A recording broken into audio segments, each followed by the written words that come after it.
Hello there, UFL Jim here for the Week 3 recap of the United Football League action.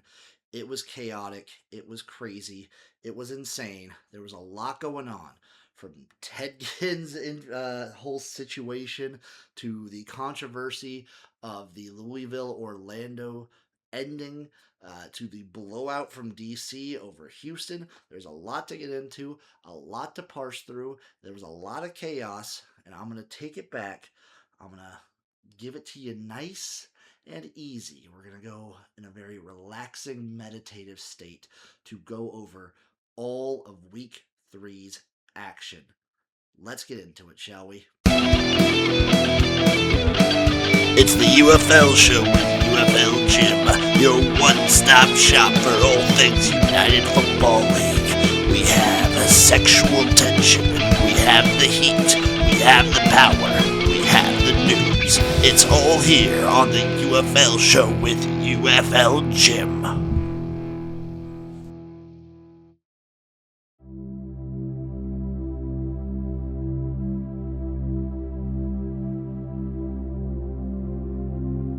Game number 1, we head back to Louisville, where the Storm win an exciting nail-biter, 29-27. Potential game of the year on the line. We have to start, of course, at the end of this game. Goes through the first overtime, bang, bang, bang, bang, and then we get to instant death shootout between the Louisville Kings and the Orlando Storm. Previously, in the original overtime, Louisville had committed a pass interference on one of the attempts of Orlando, and once we get to the sudden death, they do another one. And whose face shows up but Dean Blandino to explain that because the Louisville Kings had committed 2 pass interference penalties, that the Orlando Storm have been awarded with the points and therefore the game. People were furious. You see a ton of takes online. You see all the people out there so very frustrated, so angry, and it's hard to blame them because this was an all-time game. It was back and forth, it was high scoring, it was fast-paced, it was chaotic, and it was fun. And to have it end like that is just disappointing. Doesn't even capture the raw emotion that many of us felt. The rule, while in place for many years already, having not been explained, seemingly came out of nowhere and just handed the Orlando Storm the win. With some time to reflect, I have looked back, and I believe, of course, that Louisville had other opportunities to win this game. They had points that they refused to take. They had weird challenges. They had overthrows by Jason Bean. There were points in this game where the Louisville Kings definitely could have, should have gotten this one away. Orlando Storm, for their part, looked really good. Plummer is a great quarterback. He slings that ball over the place. Him and Bean were showing off a straight master class of quarterbacking.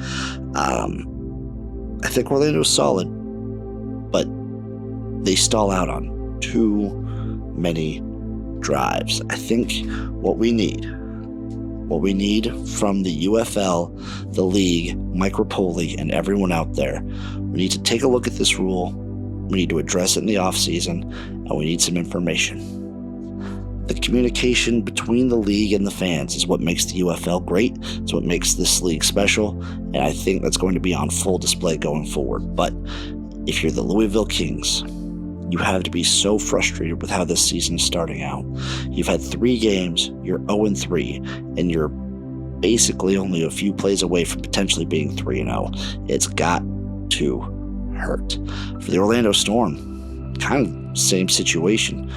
You're 3-0, but you could just as easily be 0-3. You're feeling pretty good. You have a nice quarterback. Your offensive line is good. You have a decent running game. But still, you start to worry a little bit about the Storm. And I think they're in an all right spot. But we shall see going forward. We shall see. Also a note, Anthony Beck's reaction when he learned that he won the game was absolutely priceless. Game number 2, we had the Houston Gamblers going up against the DC Defenders. The Defenders win this one 45-7, largest blowout in UFL history. The Gamblers, down their top 2 men, trotted out Talia Tungavailoa, the Big Ten's leading passer all time in career passing yards. He looked abysmal, did not know how to run the offense, fumbling the ball, bad interceptions. The Houston Gamblers offense could get almost no rhythm going. It was rough. It was not pretty, and it was on full display just how poorly the Houston Gamblers were ready for this game. Meanwhile, the Defenders' defense came out mean. They ran all over him. I still worry about Jordan Ta'amu and his ability to throw the ball in tight situations, especially when they need it. But so far, the Defenders have gotten away with not really needing him to do much in their 2 recent wins. Also, it's nice to see Audi popping off. Not a ton of people, but it was a great opening crowd. It was a fun opening day. They had Wale, who was great on the mic and performed one of the weirdest and most bizarre halftime shows I may have ever seen in my life. I also just need to shout out the DC Defenders and Fred Case. He was in his bag. There were 2 moments in this game, one from Fred Case, one from Shannon Harris.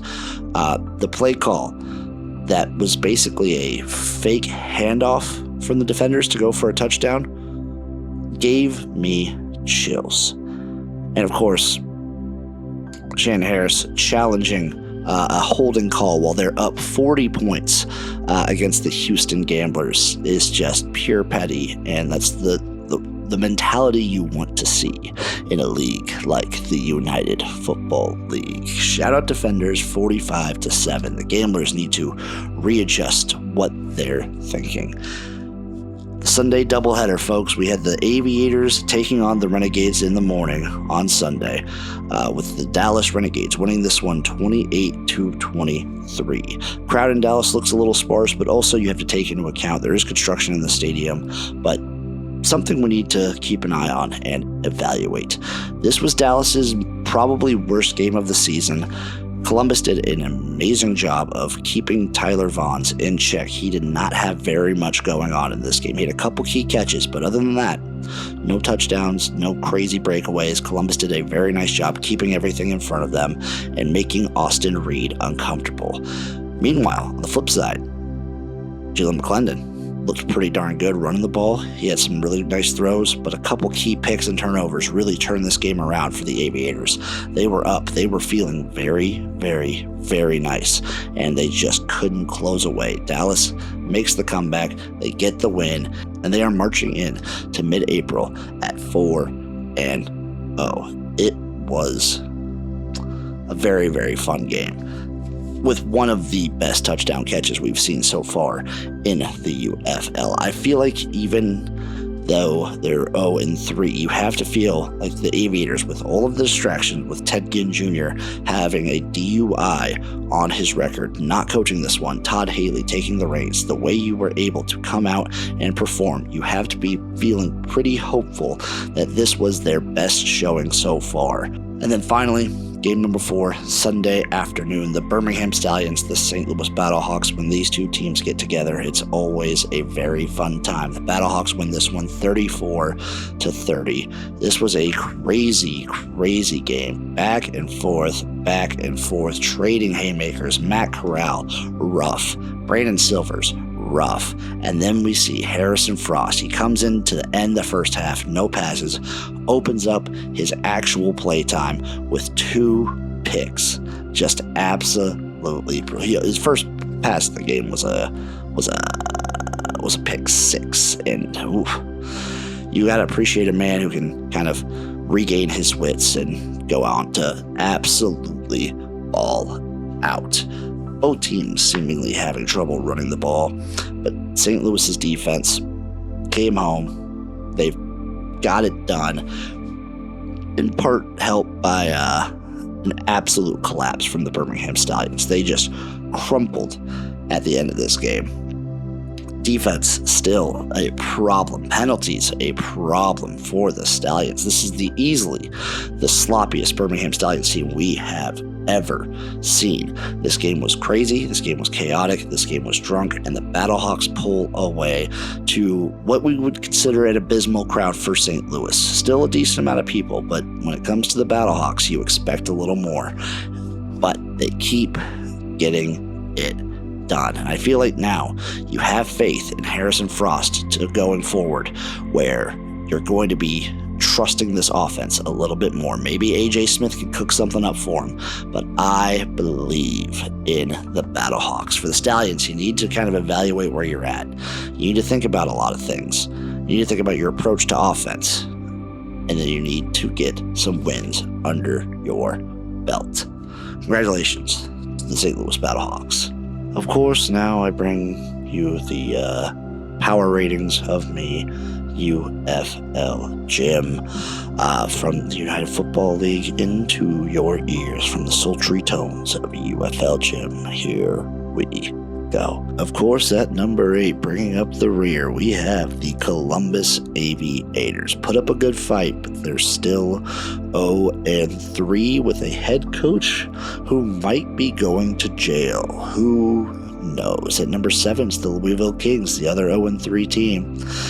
So frustrating. So frustrating. But there you sit, Louisville. The season's not over, but you're getting very, very desperate. We move on to the Birmingham Stallions. They rarely, in the many years that they have been a franchise alive, have they been on this side of the power rankings, but they find themselves at the 6th spot, in part because of their stagnant offense and lackluster defense. At number 5, it's the Houston Gamblers. They are here solely because they beat the Stallions in week 2 after that abysmal showing in week 3, and honestly the abysmal showing in week 1. They are only here because they have a win over the Stallions. At number 4, we're putting the DC Defenders. They look hot. Watch out, folks. They look hot, but remember who they've played. Again, I like this team. They can run the ball. I still worry about Jordan Ta'amu. At number 3, we're going to have the St. Louis Battlehawks. They might have an offense now with Frost leading the charge. At number 2 is the Orlando Storm, 3-0, but easily the weaker 3-0 team for sure. And at number 1, still, it is your Dallas Renegades at the 1 spot. And of course, folks, that leads us into my final thoughts for week 3 of the United Football League. This was easily the most chaotic weekend of UFL we have had in such a time. In 48 hours, we had the end of the Louisville-Orlando game, which was one of the most controversial endings to a football game I can remember seeing in a while. Then we turn around and have the biggest blowout in UFL history when DC just opened it up on Houston. And then we announced that Ted Ginn Jr. has just received a DUI and will not be coaching Sunday morning. Those were back-to-back issues. Complete chaos, a lot happening. I will say, I haven't seen the UFL in a lot of mainstream news articles as often as we've seen this weekend. Not to mention the announcement of Oklahoma City as a expansion market in 2028. That announcement already feels like it was weeks and weeks ago. Meanwhile, it was just Wednesday, I believe, or Tuesday, one of those 2 days, but that's neither here nor there. I have a question for a couple people out there. I know I don't like talking about crowds and TV numbers, but are the crowd numbers a little concerning that we're seeing lower and lower turnouts in places like St. Louis? DC had a lower turnout than potentially expected. Louisville seems good. Columbus seems good. Orlando, potentially troubling. Houston, we don't know because it's Easter, but Dallas is a little troubling. Is this something that we need to keep an eye on? Are we worried, or are we not caring whatsoever? the chaos of the games and the flow of the games, for the most part, really, really good. We do need the refs to kind of step back a little bit. Some of these games, when there's so many penalties, it's a little bit jarring. But overall, the ball play is good. The level of play is getting better and better each week. And the floor is in a very nice spot for the United Football League. My final question to you out there: what was your favorite moment of the UFL in Week 3? Let me know down in the comments. As always, I'm UFL Jim. Folks, we're almost at the halfway point to the regular season. We're going into Week 4 soon, and before you know it, you'll blink and the season will be over. So just grab a loved one, watch some UFL highlights, and just hold on for dear life. For the spring football season is here and there and back again. Love you guys. See you next time.